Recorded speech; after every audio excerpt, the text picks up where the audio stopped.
Jesus said to them all, "If anyone desires to come after me, let him deny himself, and take up his cross daily, and follow me." Do you want to know how to be like Jesus and follow him? Listen to this daily devotional.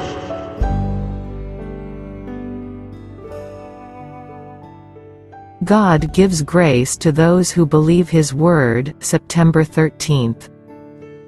But without faith it is impossible to please Him, for he who comes to God must believe that He is, and that He is a rewarder of those who diligently seek Him.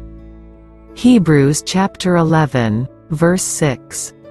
I have been shown that many have confused ideas in regard to conversion. They have often heard the words repeated from the pulpit, "Ye must be born again. You must have a new heart." These expressions have perplexed them. They could not comprehend the plan of salvation. Many have stumbled to ruin because of the erroneous doctrines taught by some ministers concerning the change that takes place at conversion. Some have lived in sadness for years, waiting for some marked evidence that they were accepted by God. They have separated themselves in a large measure from the world, and find pleasure in associating with the people of God. Yet they dare not profess Christ, because they fear it would be presumption to say that they are children of God. They are waiting for that peculiar change that they have been led to believe is connected with conversion. After a time, some of these do receive evidence of their acceptance with God, and are then led to identify themselves with His people. And they date their conversion from this time. But I have been shown that they were adopted into the family of God before that time.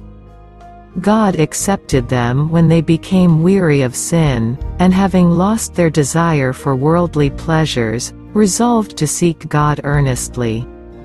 But, failing to understand the simplicity of the plan of salvation, they lost many privileges and blessings which they might have claimed had they only believed, when they first turned to God, that He had accepted them. Others fall into a more dangerous error. They are governed by impulse. Their sympathies are stirred, and they regard this flight of feeling as an evidence that they are accepted by God and are converted. But the principles of their life are not changed. The evidences of a genuine work of grace on the heart are to be found not in feeling, but in the life. By their fruits, Christ declared, "Ye shall know them." The work of grace upon the heart is not an instantaneous work. It is effected by continuous, daily watching and believing the promises of God.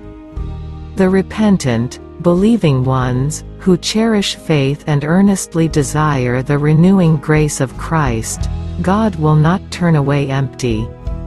He will give them grace. And ministering angels will aid them as they persevere in their efforts to advance.